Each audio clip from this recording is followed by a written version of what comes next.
Right, hey guys, how we doing? Back another video from NC Hammer 23, and we are going to be checking out debunking Naruto's biggest plot holes. I really enjoyed checking out the how to fix Sakura video. I think it's going to be good. I think I'm going to get back into more NC Hammer 23 videos. I miss checking out Naruto discussion stuff. 6 is really stopped all the uploads, and I don't know what's going on with the TikTok anime drama that's going on with him. I tend to just leave those kind of things. But let's get some plot holes debunked. So as somebody who's been very vocal about the fact that Naruto does in fact have plot holes and therefore has made several videos talking about those plot holes, nobody's going to be surprised when I go out and say this isn't the perfect anime. However, over the course of these last... No anime is, and I feel like every anime somehow suffers from some sort of plot holes. And I feel like it depends on how long the series goes on for as well. Couple of years and talking about this IP 5 times Like, the longer a show goes, the more likely it's going to suffer from plot holes, because it's a lot to remember. a week, my relationship and my understanding of this universe has changed. See, because at a certain point, when starting off as a Naruto YouTuber, I had an understanding of Naruto, but not to the level that I have today. See, I had read the manga, I had watched the anime, I knew the answers to the questions, but I hadn't dived deep conceptually into the universe. Figured out the motivations of key characters, figured out the underlying tones, figured out what could be plot holes and what couldn't, and also figured out just how powerful these characters truly are. Yeah. But now, even though I talk about Boruto more than I talk about Naruto nowadays, you do what the numbers tell you to do, I feel as though I truly have the best ever understanding of Naruto I've ever had. Which is why I have a much different relationship with the concept of plot holes in Naruto than I used to. See, because when I started as an anime content creator over 3 years ago, I, like so many other websites and content creators that need to endlessly put out anime-based content, would say things like, oh, Obito is always using a Sharingan, but he never went blind. What's happening there, Kishimoto? But as my knowledge and my appreciation for the universe has grown, a lot of these so-called plot holes just aren't. And thus today I want to talk about some of the most widely talked about plot holes in Naruto and debunk. Who posted this? That's 15 Naruto plot holes that were never resolved. Okay. Them, because while there is a lot of things wrong with the Naruto manga and anime, Madara's entire plan, Sasuke summoning Garuda to the lava dimension, Yagura being placed under Genjutsu, and so much more, these are very rarely the plot holes that you see anybody talking about as it pertains to Naruto. Because, ironically, these are the plot holes that require a deep and rich understanding of how Naruto works. And while these are technically plot holes so far as canon information that we have, a lot of those plot holes, like Yagura being placed under Genjutsu, do have possible explanations. And thus, as I've moved forward with my knowledge and understanding of this universe, I've realized that even the most concrete plot holes do have a possible explanation. Except for Madara's entire plan. That's still asinine. So today I hope to go through some of those plot holes and provide So bizarre, isn't it, really, when you actually sit down and think about to it you properly. their explanations. So the next time that somebody tells you Naruto is filled with plot holes, you can show them this video, or you can steal my takes and pretend they're yours. Okay. As long as you view the video at least once, I'll be happy. Because today we're talking Naruto's biggest plot holes debunked. But before we get to debunking anything, guys, please, for me, like this video, subscribe to the page, and hit that noti bell. And if you love the idea of me bunking or debunking plot holes from your favorite anime and manga, go ahead and follow my other channel, The Weeb Commander, where instead of talking about Naruto and Boruto, I talk all other anime and manga. Or if you just love the idea of me talking about anime and manga, go ahead and follow my anime podcast, Talkers Anonymous, where me and Danny Mata break down everything that happened this week in anime and manga. It's available on YouTube, Spotify, and Apple Podcasts. Or if you want to see me live, pop on down to Houston, Texas this Memorial Day weekend to see me at Comic Palooza, where I'm going to be chatting about Hunter x Hunter, Naruto, and how to become an anime YouTuber. So when compiling a list of the biggest and most talked about plot holes in all of Naruto, one has to frequent all the usual ranking sites. CBR, Screen Rant, Ranker, and so on and so forth. And while I was going across all these websites trying to pick which plot hole was worse than what other plot hole and what plot hole deserved to be talked about, I decided that there's so many plot holes that people talk about in Naruto that if this video does well, I could just do multiple parts. Yeah, make a series out of it. Why the heck not? And thus, instead of trying to cherry pick individual plot holes drawn up by different websites and different Reddit threads and compile them all into a list and see how often they're all brought up across all these different forums, I figured I'd just tackle this one website at a time. And here's the thing, every single one of these websites for some reason decides to do 15 plot holes. And by and large, the plot holes are usually different. So today we're going to be tackling an article written by CBR, who does some very... I recognize the thumbnail, the kind of layout of that. Good reporting, and this article isn't necessarily bad reporting. It's just when you work in this space, you gotta put out content, and this is good content that people are gonna click on. So if you got two screens and you want to do some reading along with me, the article we're gonna be tackling today is 15 Naruto plot holes that were never resolved. Okay. And trust me when I say, pretty obviously, a lot of the heavy hitters, plot holes you've heard about up until this point are on this list. Now that I've looked at all these lists, a lot of the plot holes that people bring up surrounding Naruto aren't really plot holes. It's just kind of like, I didn't like that, and therefore it's a plot hole. A plot hole, moving forward, in my definition, is something that has no logical explanation.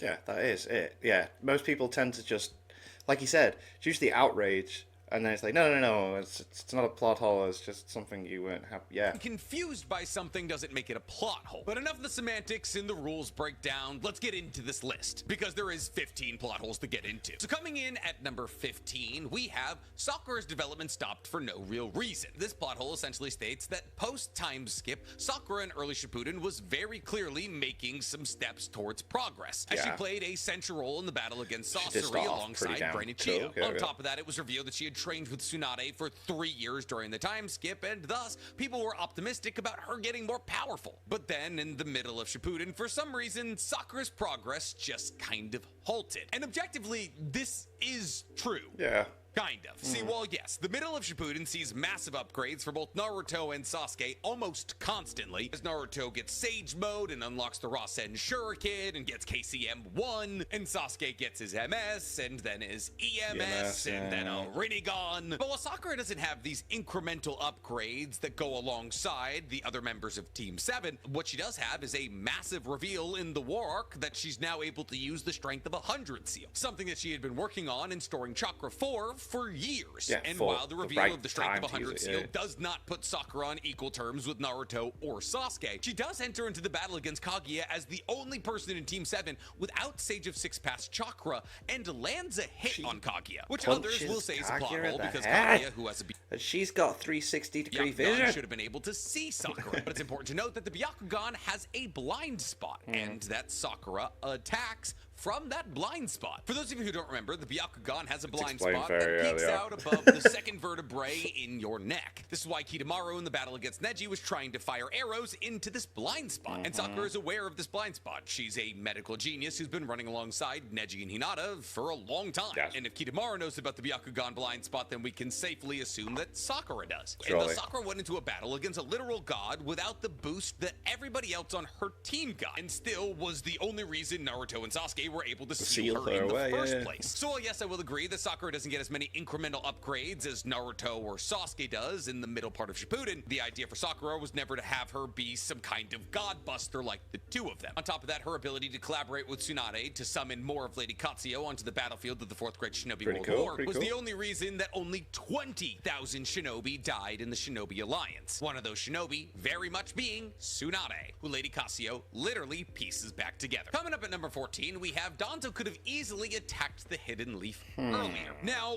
attack is kind of a loose term here, because essentially what Danzo does to Konoha is that he tries to cede control of it after Tsunade goes into a coma after the pain assault. In the line of logic here is that Danzo could have done this immediately after Hiruzen's death. So why did he allow for Tsunade to be elected when he could have just taken over the village right then and there? And once again, on a base level, this theory is correct. It is founded in a kernel of truth. After the Konoha crush, Konoha was weak, and Tsunade was nowhere to be found. This would have been a fantastic time for Danzo to sweep in and take over the village. So why didn't he do it? Well, one, probably because Danzo didn't really exist as much of a character in Kishimoto's mind at that moment, but two, if you want an in-universe explanation, there was other more liked options out there outside of Danzo. See, while sure, the two elders that sit on the Konoha Council, Koharu and Homura, did like Danzo, and were just as evil as him the majority of the time, the election of Hokage is a tricky spot, because while we've seen Hokages selected by the Konoha Council, we've also seen Hokages selected by other Hokages, and we've also heard that the Hokage has to be the most powerful person in the village. So while sure neither Jiraiya nor Tsunade were in the village or even wanted to be Hokage, they were considered war heroes, were publicly adored, and would fill the role of Hokage well. While Danzo spent the majority of his life operating in the shadows, and you'd rather have Jiraiya or Tsunade up there than this like shady looking guy who just seems to be up to no good. How could you couldn't really trust him, for the spoils of war that he had won for Konoha were entirely unknown to the public in large, didn't necessarily hold the same level of sway as Tsunade or Jiraiya with the Konoha Council or the Konoha masses. On top of this, it's important to note that the way that Danzo was planning on acquiring power was through the usage of Kodo Matsukame, as is evidenced by the fact that he used Kodo Matsukame on Mifune to convince all of the other Kage to elect Danzo as the leader of the Shinobi Alliance, which would have cemented him as the Hokage even if Tsunade had woken up. However, it's also important to note that the Byakugan literally comes from Konoha, and just one activated Byakugan is all it took for Danzo's plan to be foiled. So if Danzo was planning on taking over Konoha using the Kodo Matsukame, it's a possibility he understood that if he used it, it might blow back on him. And thus he would have to wait to use Kodo Matsukame in an advantageous time away from Konoha. And thus Tsunade falling into a coma and then a 5 Kage summit being called away from Konoha was the perfect time for him to make his move. You know, as long as Al wasn't there. But enough about Danzo, let's talk about the group that he forms, because coming in at number 13, we have the Akatsuki served very little purpose, and their role was never fully explained. See, now this is not a plot hole. This is bad writing. Nick, what do you mean? The Akatsuki's one of the coolest villain groups in all of anime. That's not bad writing. Listen, the number one sign of bad writing is if people who only interact with the IP once go, what's going on here? See, obviously, I have a biased opinion of the Akatsuki because I've done deep dives into every single one of them. But yeah, to the average consumer, the Akatsuki's role and mission is foggy at best. And that's because every single member of the Akatsuki joined the Akatsuki for different reasons. See, well, yes, it's generally understood, even by the most casual Naruto fan, that the Akatsuki's goal was the achievement of the Eye of the Moon plan. But most people go so far as to say that Obito didn't necessarily need the Akatsuki for the achievement of the Eye of the Moon plan. Obito at genuinely any point in the story could have pulled up on any Jinchuriki, beat them in battle, and then dragged them back to the Ghetto Mazo. So why did he need the Akatsuki? Well, one, because it's easier to not do all the work yourself, and two, because the extraction of tailed beasts is incredibly difficult. It took 9 members of the Akatsuki, all who were high-level shinobi, 3 whole days of constant effort to extract a tailed beast from a Jinchuriki. There's a fair amount of possibility that Obito wouldn't be able to do it by himself. I mean, think about it. When did Obito attack Minato and Kushina in order to set Kurama free? On the night that Kushina was set to give birth, because the seal keeping Kurama inside of her was at its weakest that night. Obito planning an entire assault to get some of the strongest people in history because the seal was weak at that point tells us basically everything we need to know about his ability to crack a Jinchuriki seal. And thus, while from a we saw it perspective, yes, the Akatsuki accomplished very little, they did track down, kill, and extract the tailed beasts from 7 Jinchuriki. And yeah, all of them died, but they had also all accomplished everything that Obito needed from them. But then why did the Akatsuki form in the first place? Well, because every individual member of the Akatsuki had their own reason for wanting a peaceful, idyllic world. And I'm not going to go into each and every single one of their reasons because I've done a 30-minute breakdown on every single member of the Akatsuki in my You Know Nothing series. But enough about dead people, let's talk about more dead people, because coming in at number 12, we have Neji's death could have easily been avoided, which is also not a plot hole. It's just a aspect of the story you didn't enjoy. Of course, Neji didn't have to jump in front of sticks. Yeah, it doesn't affect the plot that much. The plot hole aspect of what's being talked about here is that Neji is a genius shinobi who should have been able to deflect these incoming projectiles. I mean, after all, we've seen Neji deflect hundreds, if not thousands of projectiles in his battle against Kidomaru, use rotation constantly to deflect projectiles coming from all directions, and so many other very impressive Byakugan-related feats. So why did Neji, a genius Byakugan user, need to use use his torso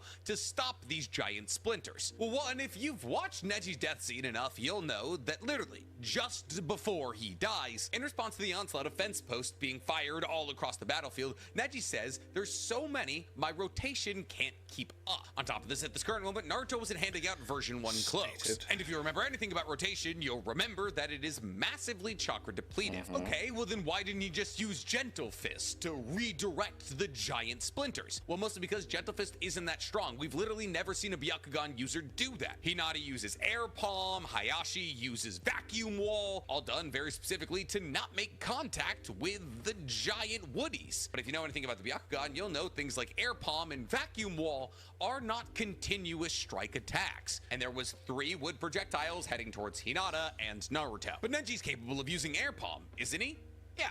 He is. So could he possibly have used Air Palm 3 times before those world's biggest sewing needles hit Hinata? The world's biggest Maybe, sewing but needles. Hinata had already very clearly decided to put her life on the line for Naruto, and thus Neji possibly decided to do the same. Now, the reason I say possibly is because right before Neji's death, one of the world's biggest rudimentary spears knocks off his headband, revealing his curse seal. Now the beauty is not the right word. Now the agony of how the Hyuga curse seal works is that Hyugas from the side branch family are able to be controlled by Hyugas from the main branch family. And who else is on this battlefield with Hinata and Neji other than Hayashi, Hinata's father, the head of the Hyuga clan, who also, right before Neji decided to become the world's first leaking pincushion, noticed that his daughter was about to give her life or Naruto, which wouldn't be great for the Hyuga clan considering the fact that she is the heir to the Hyuga clan. And thus, if you want to get really granular and dark with it, there's a possibility that Neji was forced to jump in front of the wood that was meant for Hinata so that she could catch the wood that was meant for her from Naruto a little bit later. Because one of the first theories we ever made on the channel was the fact that Hayashi Hyuga actually orchestrated not only Neji's death,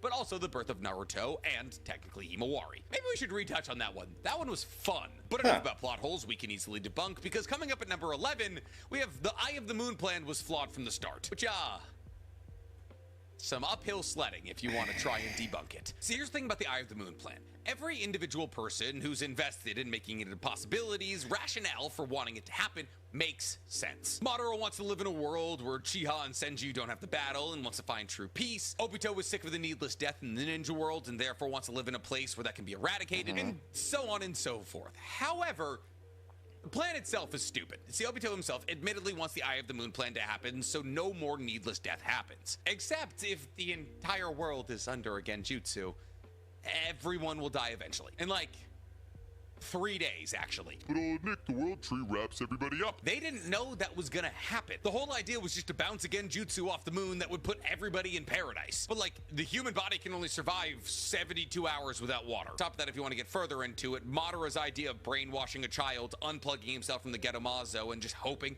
one day either Was Obito very, or very Nagato would strange, give up their life to bring him back to life, when he would be brought back to life as an old man with no ability to impact any change on the upcoming war whatsoever, is asinine. And without Kabuto literally bringing him back, him breaking out of Edo Tensei, and Kabuto giving him a perfect body, it shouldn't have worked out for Madara. This one can't be debunked. This is the one good plot hole in Naruto. There's no way anyone could like put all of those things in place intentionally. There's more than this one, but this is the one. Genuinely, if you can find an in-universe way to explain why Madara approached the Eye of the Moon plan the way that he did, I'll listen. But for the moment, I got nothing, which is why we're moving on to number 10, which is one of the most talked about ones you'll hear in any Naruto forum, Naruto discussion, panel about Naruto, or when a YouTuber's just yapping about Naruto on the interwebs. And that is the fact that Naruto failed the graduation exam thrice. And while a lot of people try to explain away this plot hole in different ways, it's important to, before diving into the possible explanation of this plot hole, to get the best understanding of how the Shinobi Academy works in Konoha. See, the Shinobi Academy in Konoha is a 5-year program, which means that the majority of graduates start when they're 7 to 8 years old, which then results in them graduating from the Shinobi Academy in the region of 12 to 13. However, that isn't necessarily the case for everybody, as people like Minato, Itachi, and Kakashi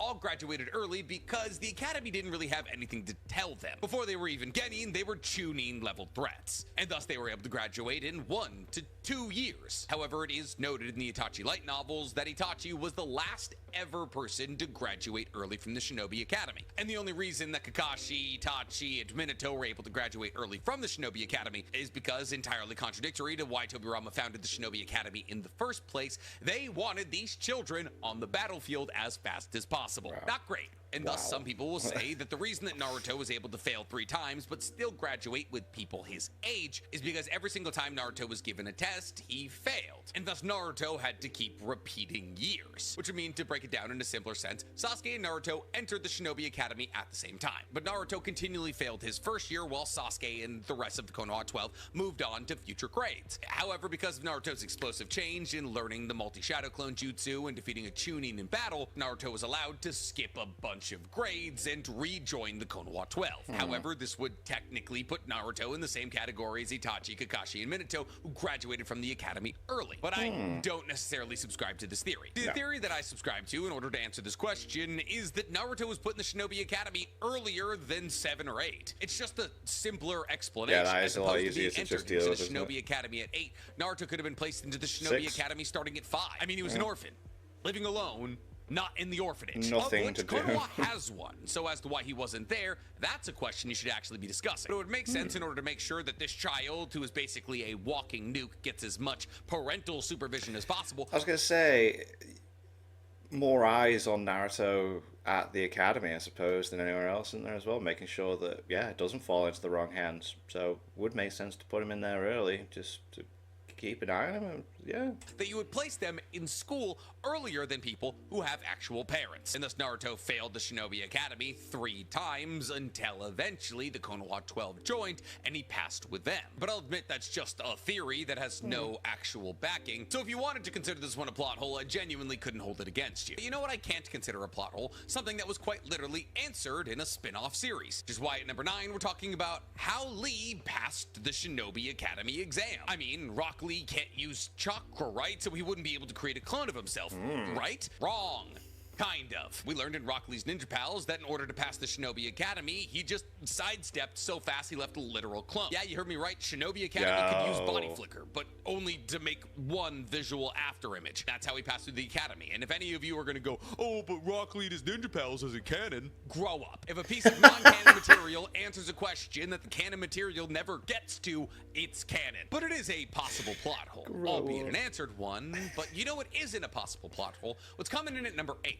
Which is Sakura continued to love Sasuke, which, not a plot hole, just writing you don't like. And listen, it's writing I don't like. But the writer goes on to say that we as Naruto viewers and readers were never given a good reason why Sakura was in love with Sasuke. Still, after all the things she did to him, which once again isn't a plot hole, it's just, it's bad writing. And thus I really can't debunk it necessarily, but if I was gonna debunk it, I would say that Sasuke showed care and affection towards Sakura in the beginning of the story, and that her yearning for Sasuke to come back to the village and come back to her is no different than what Naruto does. Like, Sasuke is no worse to Sakura than he is to Naruto, but people only judge Sakura for it. Let's move on to things that could be actual plot holes if they didn't have an explanation, because coming in at number 7, we have one of the most talked about plot holes in all of Naruto history. Obito never went blind despite his continued use of his MS, which could absolutely be a plot hole if it didn't have a very clear and obvious explanation. C1, not every single MS makes the user go blind at an equal rate. It's clear that things like Amaterasu and Kagutsuchi actually make you go blind much further than the usage of Kamui. As we saw Sasuke already starting to deal with blurriness just after his battle against Danzo, while Kakashi doesn't begin to lose sight in his Kamui eye until the War Arc. But the only person who uses their Kamui more than Kakashi is Obito. So why did he never go blind? Well, half of his body is Hashirama cells, and it's the half that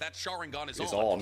Yeah, that's a very good explanation. An automatic healing factor that was comparable to mitotic regeneration, all without ever needing to make an actual hand sign to heal. Now, the healing levels that mitotic regeneration offer are so high that Sakura has immediately regrown lost arms, been punched directly through the chest with a tailed beast tail, and then sprinted down the tail to get to the person using it. And Tsunade was able to use her mitotic regeneration in combination with Lady Katsuyo's healing to literally put 2 sections of her back together. In fact, Madara uses Hashirama's healing factor to recover from Might Guy's Night Guy, a kick that was so fast that it quite literally bent space-time. So yeah, it can heal a little bit of damage you're doing to your MS. But let's stick with Obito here, because coming in at number 6, we have Obito should have died, but didn't. Which is kind of teetering on the edge of is a plot hole, isn't a plot hole. See, Obito surviving a myriad of different experiences that would have killed the average person isn't necessarily a plot hole. It's plot armor. And you could say the same thing about the majority of the important characters in Naruto. But the writer of this article goes on to say that Obito should have died when he was crushed by rocks, but didn't. Which I guess, like, sure. Like, it's not like he was in a great situation. Kakashi and Rin weren't strong enough to lift all the rocks off him, and it did literally cost him half of his body. And if Madara hadn't shy-haluded over to his body, grabbed it, and then grafted half of Hashirama's cells onto him, he would have died. Yeah. So, like, yeah, he shouldn't have survived, but that's where Madara comes into play. Yeah. The article then goes on to say like, that Obito survived. He would, yeah, it's not like he just survived it. There were other factors that, like, helped him survive it. Yeah, he should have died, but he didn't, because Madara jumped in and helped him. That's that.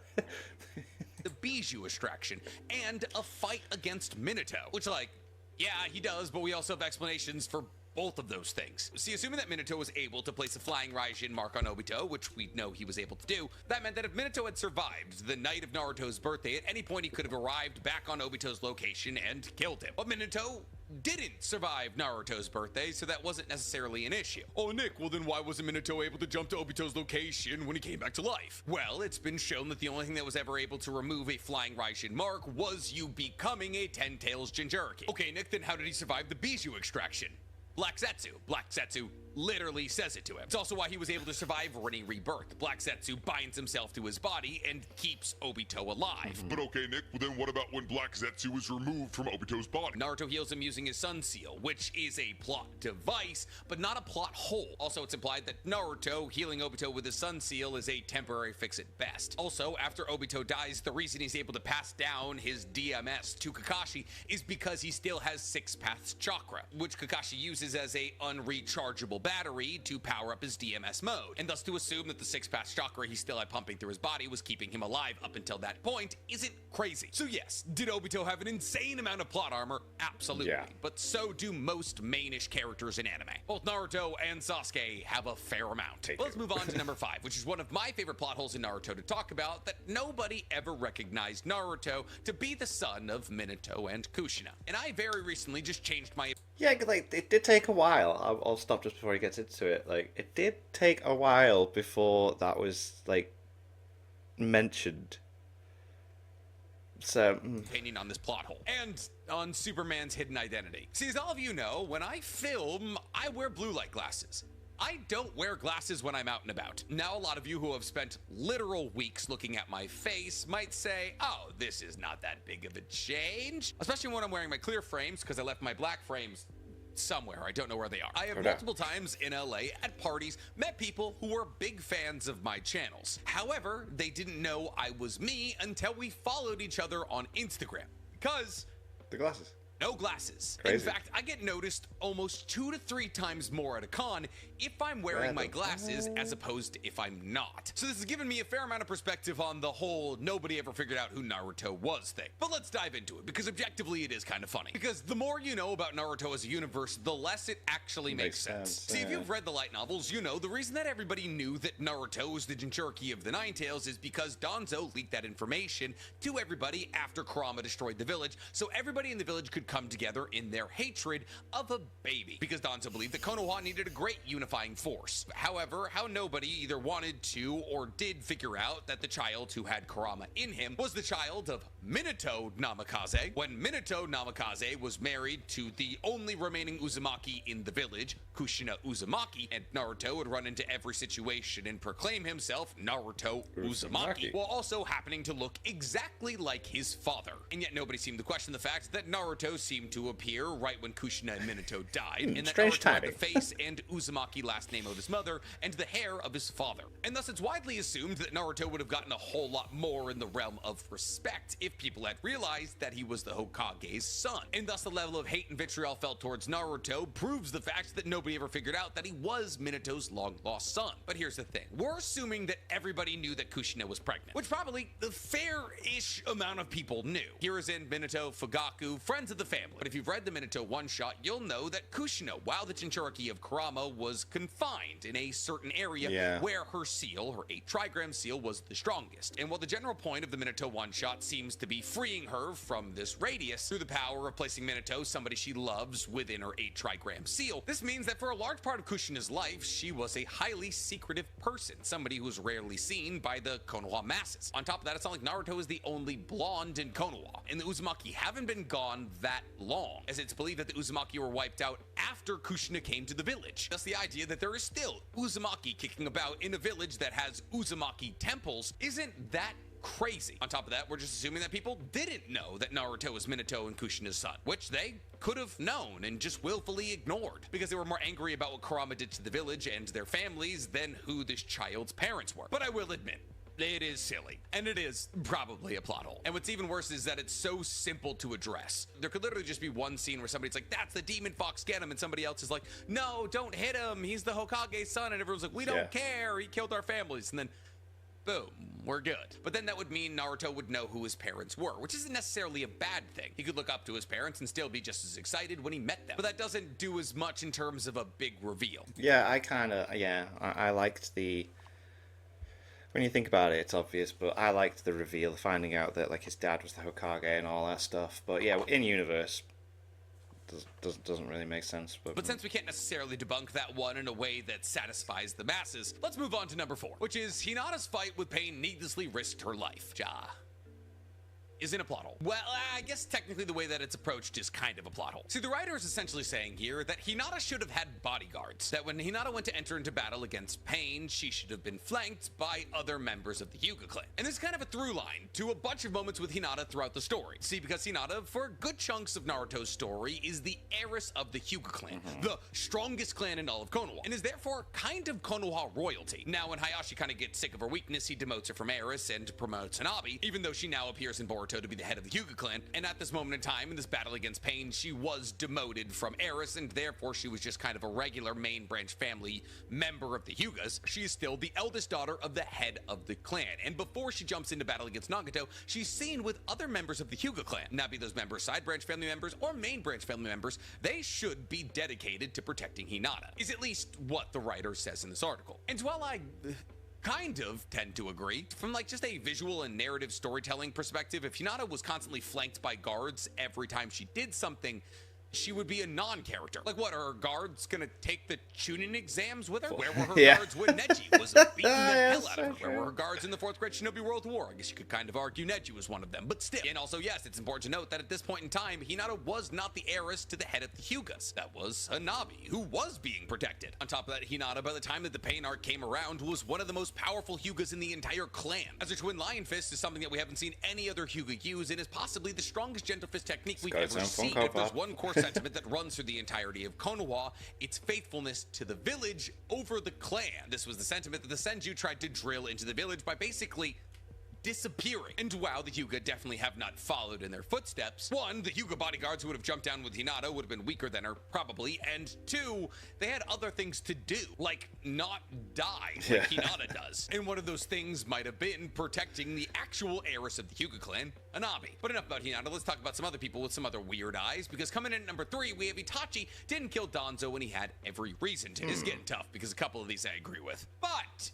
if you were to hypothetically rally against the idea that Itachi could have killed Danzo whenever he wanted to, here's what you would say. Of course, Itachi identified Danzo as a legitimate threat to Konoha's safety, but Itachi also realized that if he were to kill Danzo, it probably would have sparked an internal conflict between the Uchiha and Konoha, something he was specifically trying to avoid. And since at the time that Danzo decided to kill Shisui and Itachi had already very clearly chosen the side of Konoha over their clan, Itachi possibly using Shisui's death at the hands of Danzo to start a conflict between the Uchiha and Konoha, when Shisui was literally the person who incentivized Itachi to join the Konoha side in the first place, would have been disingenuous to what Shisui actually wanted. On top of that, we're assuming that Itachi could have killed Danzo in his home court with the entirety of the route on his side. See, a newly minted MS Sasuke is able to kill Danzo, and to assume that a newly minted MS Sasuke is probably somewhere in the ballpark of strength as a newly minted MS Itachi, who literally got his MS on the night of Shisui Shisui's death, and therefore the night that people believed he would have killed Danzo, means that Itachi in a 1v1 probably would have struggled with Danzo. But a lot of you are probably saying at this point, Nick, Danzo didn't have any Sharingan in his arm, and therefore he wouldn't have had Izanagi to infinitely spam new lives. On top of this, Shisui literally tells Itachi right before he dies that internal conflict in Konoha will lead to other villages invading. So Shisui's last wishes to Itachi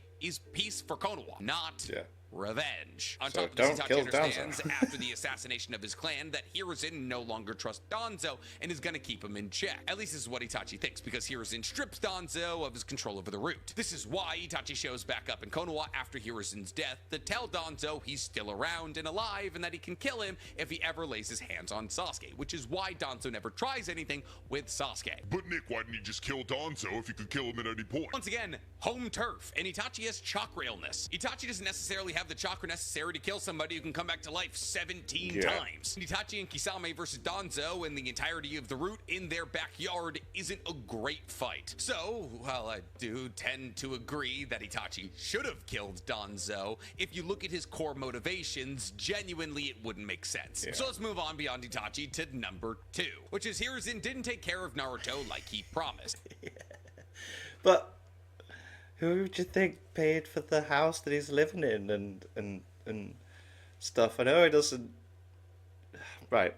I mean, this one's easy, right? If you're pro Hiruzen like I am, you can simply say Hiruzen was too busy to keep an eye on Naruto. Hiruzen pretty much immediately after the loss of Minato had to deal with one of his students being revealed to be a mad scientist using humans to try and recreate the cells of the first Hokage. Had to deal with the eradication of the Uchiha clan, realized that his right-hand man was the reason the Uchiha clan was eradicated, have his right-hand man constantly throw assassination attempts at him through the medium of the route that he's not supposed to be controlling anymore. And oh yeah, you didn't want to be in this role anymore anyways because you'd already been Hokage through 3 great shinobi world wars. But Nick Hiruzen could have just assigned a Chunin to keep an eye on Naruto. Genuinely, how do we know that he didn't? Like what? Naruto had spoiled milk in his fridge and he lived alone? I mean, yeah, he was a punk kid. Having some Chunin around that he didn't want around probably would have just pissed him off. How do we know for sure that Naruto wasn't being watched by the powers that be in Konoha? Now, if you're not pro Hiruzen, you can just say he's a bad guy. He made a promise he didn't live up to. That's easy enough. It's not really a plot hole. It's just either him being busy or kind of just being a bad